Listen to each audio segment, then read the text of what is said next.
চেষ্টা করে দেখছি। দেখেন, ইহুদি নারী ছিল রাজার মেয়ে। রাজার মেয়ে মানে ভীষণ ব্যাপার আপনারা জানেন। এবং আম্মাজান ফাতেমা ছিল গরিব ঘরের মেয়ে, যে ফাতেমার খাওয়া হতো না, পরনে একটা মাত্র কাপড়, ছেঁড়া কাপড়, ময়লা কাপড়, তাবলি মারা কাপড়।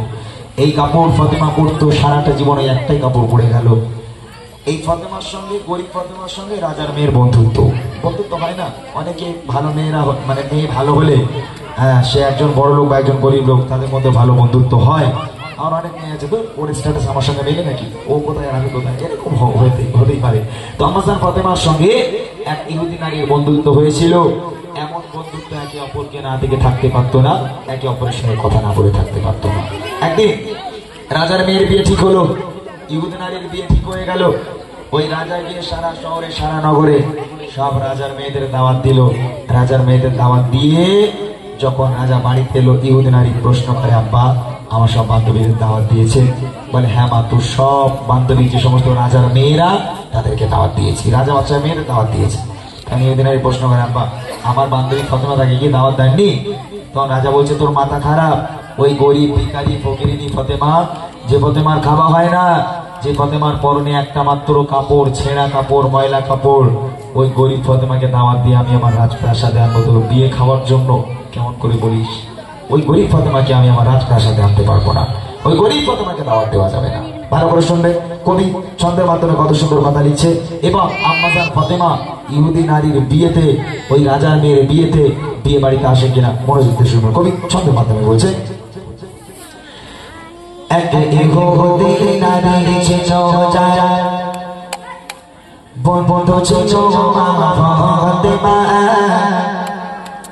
ভালোবাসা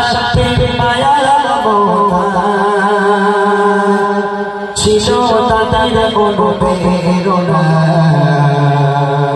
ছিল তাদের কোনো প্রেরণা।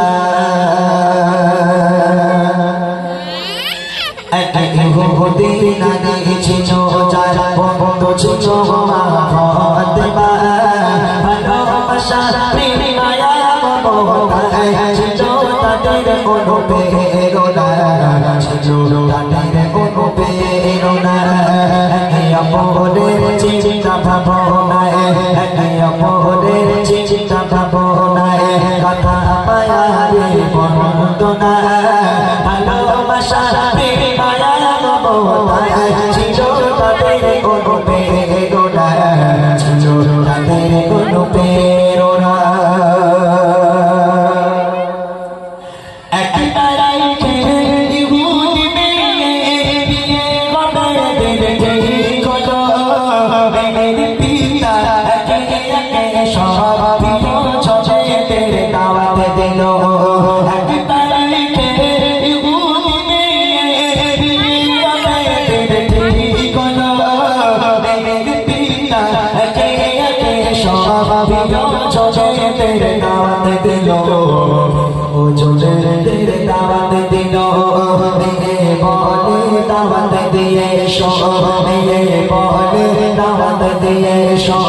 আমার বান্ধবী ফাতেমা না গেলে সে আমার বাড়ি, আমি করব না বিয়ে, আমি করব না। ইহুদি নারী ছিল যার বন্ধু ছিল মা ফাতেমা, ভালোবাসা প্রেম মায়া মমতা ছিল তাদের কোনো প্রেরণা, ছিল তাদের কোনো প্রেরণা। মেয়েদের জেদ একটু বেশি হয়। মেয়েরা যদি বলে, আব্বা কাল আমার ওটা লাগবে, তো এনে দিতেই হবে। যদি তুমি বাপ এনে না দিয়েছো, তাহলে বাড়ি পুরো মাথায় করে তুলে দেবে একদম। মেয়েদের জেদ এরকম হয়, তাই না? তো রাজা বলছে, তোর মাথা খারাপ, তুই রাজার বাড়িতে মানুষ মা, তুই একটাবার চিন্তা করে দেখ, তোর এই বিয়েতে আমার রাজপ্রাসাদে কত বড় বড় রাজা বাদশার মেয়েরা সব আসবে। আর এই রাজা বাদশার মেয়েদের মধ্যে যদি গরিব ভিখারি ফকিরিনী ওই ফাতেমা ঢুকে যায়, আমার বাড়ির মান সম্মানটা কোথায় যাবে মা? আমার রাজপ্রাসাদের মান সম্মান থাকবে? কি করে বলিস ফাতেমাকে দাওয়াত দিতে? খবরদার ওই গরিব ফাতেমাকে আনার কথা বলবি না। মেয়ে বলছে, আব্বা তুমি যাকে দাওয়াত দিয়েছো আমার কোনো আপত্তি নেই, তবে ফাতেমা হচ্ছে আমার বেস্ট ফ্রেন্ড, ফাতেমা হচ্ছে আমার সব থেকে ভালো বন্ধু। অর্থাৎ যদি আমার বান্ধবী ফাতেমা আমার বিয়েতে না আসে, এ বিয়ে আমি করবো না। তোমার কি করার আছে তুমি করো। মেয়ের কাছে বাপ পারে, বিয়ে আমি করবো না, তোমার কি করার আছে করো। তোমার রাজা রেগে গেল, বাপ রেগে গেল, রেগে গিয়ে মেয়েকে কি বলছে দেখেন, আসতে পারো রাজা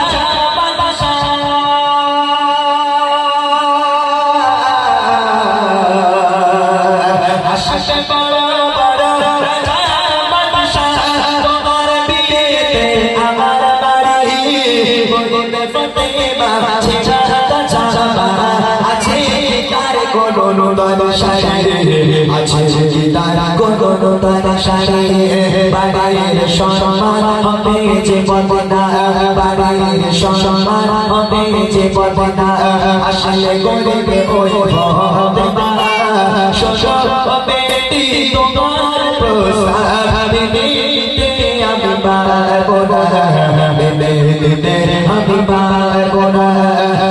ইহুদি নারী ছিল যারা বন্ধ ছিল মা ফাতেমা, ভালোবাসা মায়া মমতায় ছিল তাদের অনুপ্রেরণা, ছিল তাদের অনুপ্রেরণা। বাপ হেরে গেল, মেয়ে জিতে গেল, তখন বাপ নিরুপায়, বাপের কোনো উপায় নেই। মেয়ে বলছে আমি বিয়ে করবো না, বাপ তখন নিরুপায়। মেয়ে বাপ বলছে ঠিক আছে, ঠিক আছে মা, তোর প্রস্তাবে আমি কবুল করবো, তোর বান্ধবী ফাতেমাকে আমি দাওয়াত দেবো, তবে আমার একটা শর্ত আছে। কি শর্ত আব্বা? বলে আমার বাড়িতে রাজা বাচ্চার মেয়েরা আসবে, দামি দামি পোশাক পরে আসবে, কত সুন্দর সুন্দর দামি পোশাক পরে আসবে। তোর গরিব ফাতেমাকে বল, যদি ওই ফাতেমা রাজা বাচ্চার মেয়েদের মতো দামি দামি পোশাক পরে যদি আমার রাজপ্রাসাদে আসতে পারে তাহলে এন্ট্রি আছে। আর যদি ওই গরিব ফাতেমা ফকিরের হালাতে, ভিখারির হালাতে আমার বাড়িতে আসে, আমি দূর দূর করে অপমান করে দাঁড়িয়ে দেবো। বলতো ফাতেমাকে, তখন ফোন করছিল না, চিঠি লিখলো, চিঠি লিখে ফাতেমার কাছে পাঠালো, হে বাবু কালকে আমার বিয়ে, আমার আব্বা কোনো মতে রাজি হয় না, অনেক কষ্ট করে রাজি করিয়েছি, আমার বিয়েতে তোমাকে আসতে হবে। তুমি যদি আমার বিয়েতে না আসো, এই বিয়ে আমি করবো না বউ, তোমাকে আসতেই হবে। আম্মাজান ফাতেমা চিঠিটা পড়ার পর হাসতে হাসতে দাওয়াত কবুল করে নিল, যেহেতু দাওয়াত কবুল করা নবী পাকের সুন্নাত, ওই জন্য আম্মাজান ফাতেমা দাওয়াত কবুল করে নিল। ঠিক আছে বাবু, ফাতেমাকে যদি আল্লাহ পাক বাঁচিয়ে রাখে, আগামীকাল ফাতেমা তোমার বিয়েতে যাবে ইনশাআল্লাহ। যে ফাতেমার একটা কাপড়, দ্বিতীয় নম্বর কাপড় কেনার ক্ষমতা ছিল না ফাতেমার, দ্বিতীয় নম্বর যে কাপড় কিনবে এই ক্ষমতা ফাতেমার নেই, সেই ফাতেমা নাকি রাজার মেয়ের বিয়েতে যাবে। ফাতেমার মুখের কথা দিয়ে দিল যে বিয়েতে যাবে। এবার সকাল গিয়ে বিকাল এলো, বিকাল গিয়ে সন্ধ্যা এলো, যত রাত হয়, গভীর রাতের বেলা আম্মাজান ফাতেমা সেজদায় পড়ে হাউ হাউ করে আল্লাহর কাছে কান্নাকাটি শুরু করেছে। আল্লাহ বান্ধবীকে কথা দিয়েছি, আল্লাহ তার বিয়েতে যাব, আল্লাহ নতুন পোশাক কোথায় পাবো, কোথায় পাবো নতুন পোশাক। আম্মাজান ফাতেমা সিজদায় পড়ে এত কান্না কেঁদেছে, ফাতেমার চোখের পানিতে ফাতেমার জামা মোবারক ভিজে যায়, নামাজের পানিটা পুরো ভিজে গেল। আমার আল্লাহ পাক ডাক দিয়ে বলে, জিবরিল তাড়াতাড়ি করে জান্নাতে যাও, নবীর মেয়ে ফাতেমা কাছে আমি আল্লাহ সহ্য করতে পারবো না, জান্নাতে যাও, একটা জান্নাতি প্যাকেজ তৈরি করো, একটা জান্নাতি দামি পোশাক নাও, আর একটা খুশবু নাও, নিয়ে ফাওরান চলে যাও দুনিয়ার বুকে আমার নবীর কাছে, আমার নবীর হাতে দিয়ে বলো আল্লাহ পাক জান্নাত থেকে তার মেয়ে ফাতেমার জন্য উপহার করেছে। জিবরিল জান্নাতে গেল, একটা বড় প্যাকেজ তৈরি করা হলো, ওই প্যাকেজটা জিবরিল নবী পাকের হাতে এসে, ইয়া রাসূলুল্লাহ ইয়া হাবিবাল্লাহ, আল্লাহ পাক জান্নাত থেকে আপনার মেয়ে ফাতেমাকে উপহার করেছে, আপনি দিয়ে আসুন। ওই রাতের বেলা আমার নবী ফাতেমার বাড়ি এসে হাজির, দরজা টোকা দেয়, ফাতেমা দরজা খোলো, তোমার আব্বা এসেছি। আব্বা ফাতেমা দরজা খুললো, আল্লাহ রাসূল দেখছে ফাতেমা এত কান্না কাছে, জামা কাপড় সব ভিজে। আমার নবী কোনো কথা বললেন না, শুধু প্যাকেজটা ফাতেমার হাতে দিল, ফাতেমা এই প্যাকেজটা তোমার হাতে দিচ্ছি, তুমি তোমার ঘরে রাখো, আমি আব্বা কাল আসবো, কাল কথা হবে।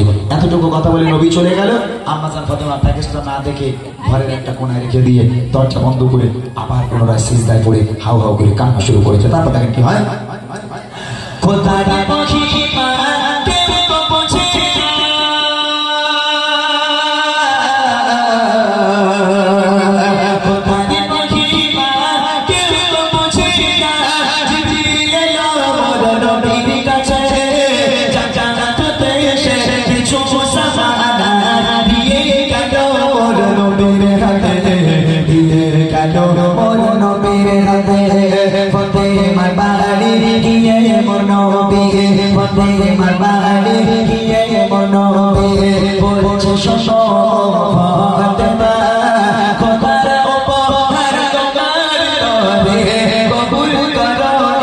নাজরানা কবুল করো এই নাজরানা কে মদিনারে ছিল যারা বন্ধু ছিল মা ফাতেমা ভালোবাসার মায়া মমতা ছিল তাদের অনুপ্রেরণা ছিল তাদের অনুপ্রেরণা।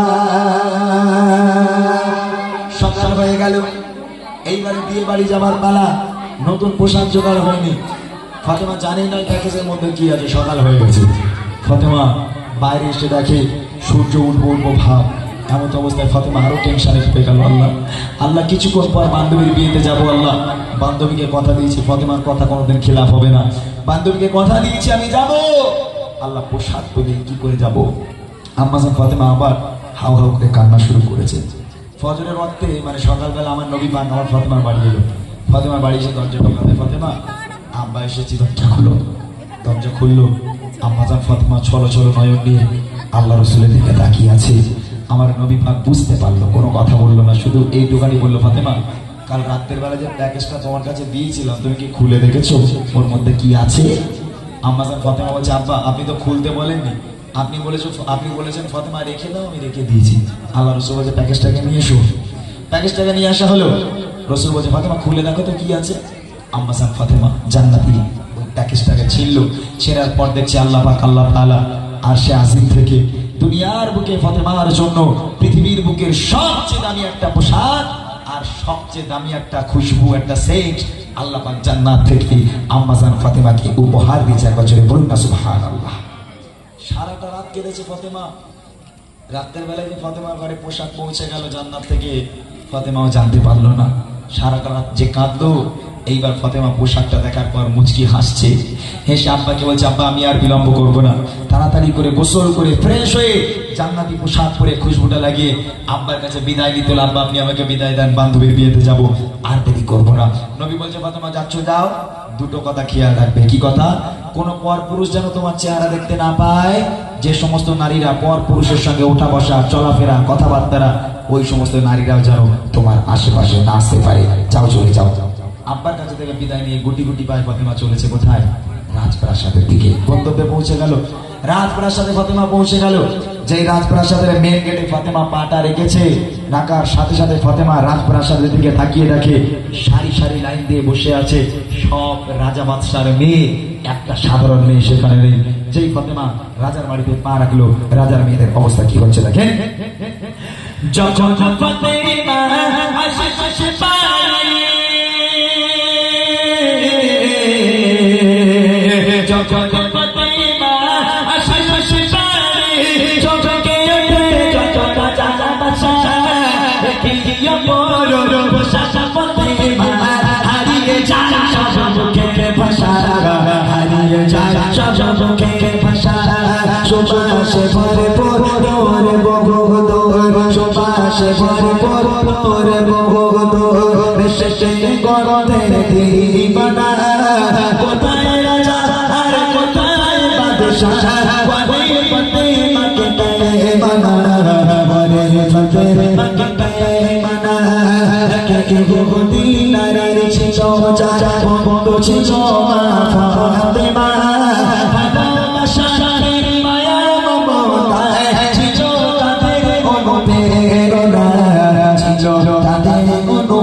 রাজার বাড়ি পাটা রেখেছে, রাতার সাথে সাথে রাজার মেয়েরা সব উঠে দাঁড়িয়ে গেল। সব রাজার মেয়েরা উঠে দাঁড়িয়ে পড়েছে। ফাতেমাকে দেখে সব চোখগুলো রসগোল্লার মতো হয়ে গেল, অবাক হয়ে গেল। কেন? তারা ভাবতে লাগলো যে কি ব্যাপার, যে ফাতেমাকে আমরা ভিখারি বলি, যে ফাতেমাকে গরিব বলি, ফকির বলি, ওই ফাতেমা যে এমন একটা পোশাক পরে রাজার বাড়িতে গেছে, রাজার মেয়েদের হুঁশ উড়ে গেল। কেউ মানে ভাবতে পারছে না ফাতেমা পোশাক পেলো কোথায়। ইহুদি নারী এলো, মানে বান্ধবী এলো, ফাতেমার হাতটা ধরে। রাজার মেয়ের বিয়ে মানে বিশাল বড় বিয়ে, বড় স্টেজ করা হয়েছে, প্যান্ডেল করা হয়েছে। ফাতেমার হাতটাকে ধরে স্টেজের উপর চলে গেল। বড় সিংহাসন দেওয়া রয়েছে। আম্মাজান ফাতেমাকে ওই সিংহাসনে বসিয়ে দেওয়া হলো, মানে কোণের পাশে সিংহাসন দিয়ে, বউয়ের পাশে সিংহাসন দিয়ে আম্মাজান ফাতেমাকে বসিয়ে দেওয়া হলো। আল্লাহ পাক চাইলে কি না করতে পারে। যে সমস্ত রাজার মেয়েরা ফাতেমাকে গরিব বলে, ভিখারি বলে, ফকির বলে, ওই সমস্ত রাজার মেয়েরা নিচে, আর আমার আল্লাহ গরিব ফাতেমাকে সবার উপরে সিংহাসনে বসিয়ে দিয়েছে। একটা ইহুদি নারী মানে একটা রাজার মেয়ে ফাতেমার গায়ে টাচ করে বসেছিল, কিছুক্ষণ পরে দেখছে ওর গায়ে থেকে এত সুন্দর একটা খুশবু বার হচ্ছে, পুরো বিয়ে বাড়িটা মাতোয়ারা হয়ে যায়। এখন ওই রাজার মেয়ে থাকতে না পেরে ফাতেমাকে বলছে, বাবু একটা কথা বলবো? বলে বলো।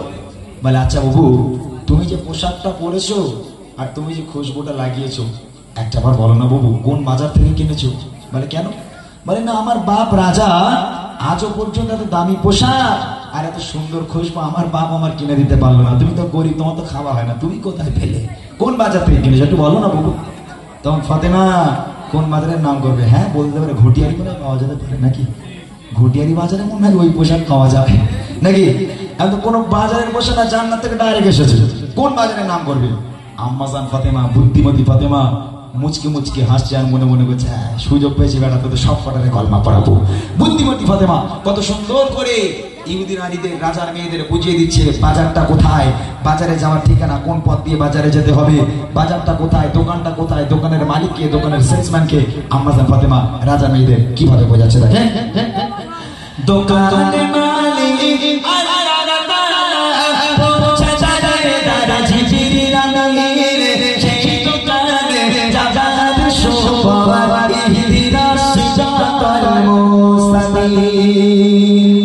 আম্মাজান ফাতেমা বলেছে, যদি তুমি রাজা, যদি তুমি আমার মতন এই পোশাক পেতে চাও, শুধু রাজার মেয়েদের জন্য নয়, আজকের নারায়ণগড়ের মেয়েদের জন্য একই বার্তা ফাতেমা বলে দিয়ে গেল। ও মায়েরা যারা শুনছেন, ফাতেমার মতো এই পোশাক যদি আপনি পেতে চান, ফাতেমা বাজারে যাওয়ার ঠিকানা বলে দিচ্ছে, নোট করে নেন। এই বাজারে যাওয়ার ঠিকানা যদি আপনি চলে যেতে পারেন, ওই বাজার পর্যন্ত যদি পৌঁছাতে পারেন, ফাতেমার মতো পোশাক আপনিও পেয়ে যাবেন। ফাতেমা বলছে, ইহদিনাস সিরাতাল মুস্তাকিমের পথ ধরে চলে যাও, বাজার পেয়ে যাবে। বাজারটা হলো জান্নাত, জান্নাতে চলে যাও, দোকান পেয়ে যাবে, যে দোকানের মালিক হলো আমার আল্লাহ, আর আল্লাহকে পেয়ে যাও, দুনিয়ার বুকে সব দামি জিনিস তুমি পেয়ে যাবে। আহা, কত সুন্দর করে ফাতেমা রাজার মেয়েদের বুঝিয়ে দিল। এই কথা শুনে এক এক রাজার মেয়ে, এক এক ইহুদি নারী ফাতেমার হাতে হাত দিয়ে বায়াত হয়ে কলমা পড়ে মুসলমান হয়ে গেছিল। শেষ কথা কবি লিখে দেখেন, দোকানে মালিক